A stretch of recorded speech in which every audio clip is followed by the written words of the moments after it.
Hey everyone, as every active real estate investor is well aware, the interest rate climate is being dictated by the Federal Reserve, and the principal factor they're considering as they make those decisions is inflation.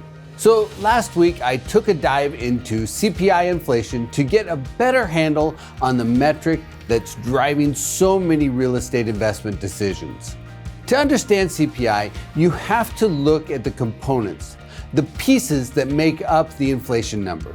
And you have to look at how much weight the BLS places on each of those components. CPI includes a variety of things in its basket of goods, things like apparel, recreation, education, medical care, food and beverages, and transportation.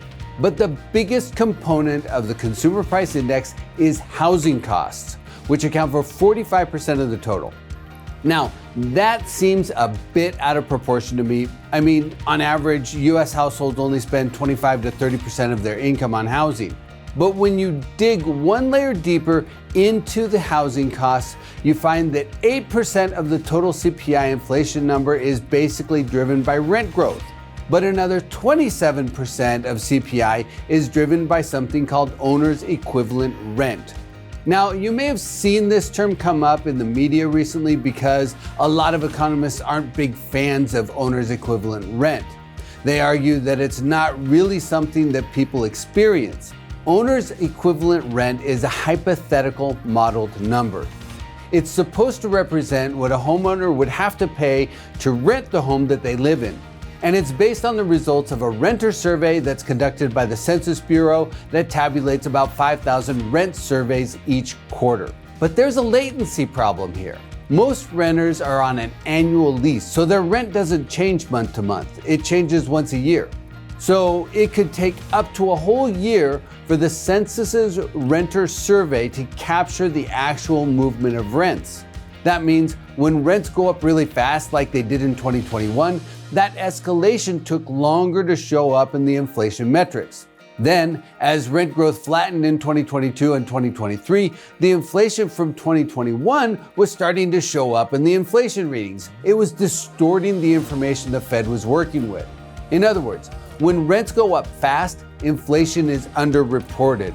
Then if rent growth slows down very quickly, inflation is overreported. Basically, the Federal Reserve is setting rate policies based in part on old data. They're driving by looking in the rearview mirror. Now, some economists are advocating that we stop using owner's equivalent rent in the inflation measurement. And if that were done, the current CPI inflation rate would be about 2.4% instead of the current reading of 3.3%. But here's another idea.